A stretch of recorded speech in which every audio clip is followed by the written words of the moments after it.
നമസ്കാരം, കൊട്ടാരക്കര മീഡിയയിലേക്ക് സ്വാഗതം. സംസ്ഥാനത്ത് സാമ്പത്തിക പ്രതിസന്ധി തുടരുമ്പോഴും കേരളീയം പരിപാടി വീണ്ടും നടത്താൻ നീക്കവുമായി സർക്കാർ.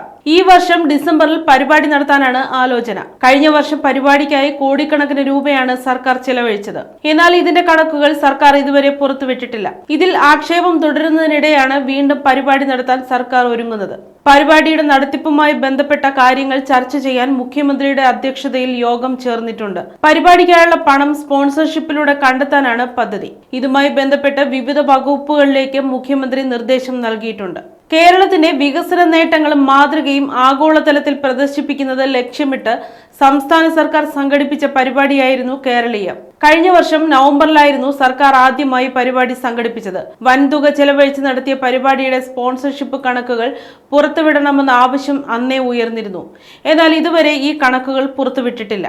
കേരളീയത്തിലെ എല്ലാ പരിപാടിയും സ്പോൺസർഷിപ്പിലൂടെയാണ് നടത്തിയതെന്ന് പറയുന്ന സർക്കാർ കണക്കുകൾ പുറത്തുവിടാത്തതിൽ ദുരൂഹതയുണ്ടെന്നാണ് ആക്ഷേപം. കേരളീയം പരിപാടിയുടെ ഭാഗമായി സെൻട്രൽ സ്റ്റേഡിയത്തിൽ നടന്ന കലാപരിപാടികൾക്ക് മാത്രം 1.55 കോടി രൂപയാണ് സർക്കാർ ചെലവിട്ടത്. നടി ശോഭനയുടെ നൃത്തം, മുകേഷ് MLAയും GS പ്രദീപും ചേർന്ന് സംഘടിപ്പിച്ച സ്പെഷ്യൽ ഷോ എന്നിവയുൾപ്പെടെ 8 പരിപാടികൾക്ക് ചെലവിട്ട തുകയാണിത്. ഇക്കുറി പരിപാടി നടത്തുമ്പോൾ ഇതിനേക്കാൾ കൂടുതൽ തുകയാണ് ചെലവാകുക. നിലവിൽ സാമ്പത്തിക പ്രതിസന്ധിയെ തുടർന്ന് സർക്കാർ ജീവനക്കാരുടെ ശമ്പളവും സാധാരണക്കാരുടെ പെൻഷൻ ആനുകൂല്യങ്ങളും മുടങ്ങുന്ന സാഹചര്യം സംസ്ഥാനത്ത് തുടരുകയാണ്. ഇതിനിടെ നടത്തുന്ന ഈ പരിപാടി സർക്കാരിന്റെ ദൂർത്താണ് തുറന്നുകാട്ടുന്നതെന്ന ആക്ഷേപം ശക്തമാവുകയാണ്.